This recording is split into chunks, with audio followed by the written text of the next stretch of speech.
It's Two on the Aisle with me, Charles Gross, and David Lefcowitz. Tonight, a special show, the Paper Mill Playhouse. 70 years running. Is it coming to an end? We'll find out on Two on the Aisle.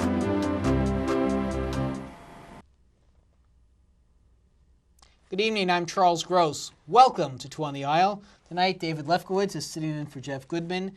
Jeff's father is unfortunately very ill, and Mr. Goodman, we wish you a speedy and complete recovery.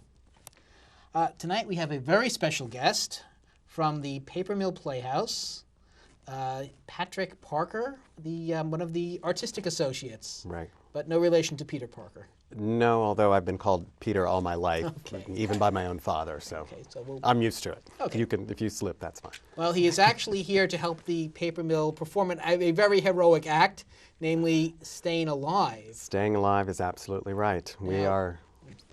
Now, a couple of months ago, I saw my first show at the Paper Mill. It was a very innovative production of Carnival. Yes.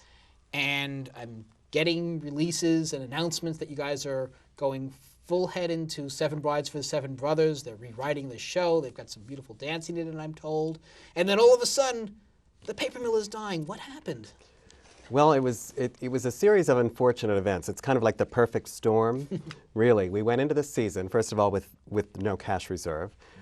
Second of all, we had a shortfall in subscriptions that we didn't predict. You predict a certain number, so you count on that income.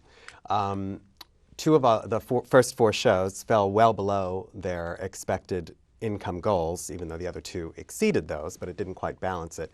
And then lastly, and most importantly, a fundraising campaign that was supposed to be instigated by a board of directors who promised to make up the shortfall in the budget for the year went very, very awry. So all of a sudden, about 2 weeks ago, we realized we were $3 million short to finish the season. No one could have predicted that in a million years, I think, in 3 million years, I should say. Or at least in the 70-year history of your theater. Yes. Hopefully, if all goes well, we will celebrate our 70th anniversary next year.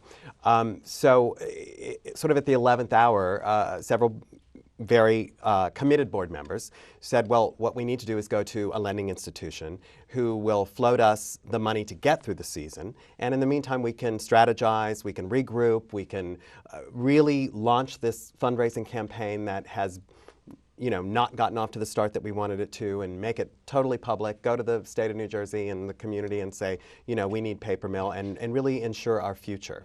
I should say that Paper Mill is in New Jersey. Yes, folks, they do have theater in New Jersey. They have to have something in New Jersey, but no. No, it's No, we are on in New Jersey. So. Yeah, folks, if you want to shoot David, if you make a proper donation to Paper Mill, we could possibly arrange something. We'll have him shipped out there. It's actually, I don't know how many New Yorkers you get, but it's actually not hard to get from Manhattan to the Paper Mill, even if you don't have a car. You can leave from Penn Station on the Midtown Direct New Jersey Transit. It takes you 30 minutes, 35 minutes tops, and it's a 5-minute walk to the theater. So we get a lot of New Yorkers, especially when we do something like Carnival that hasn't been done for so many years. We'll get the New York theater community. So anyhow, about a week ago, last Friday actually, everyone was so certain this loan was going to come through, and at the end of the business day, we found out it didn't, and there was a huge.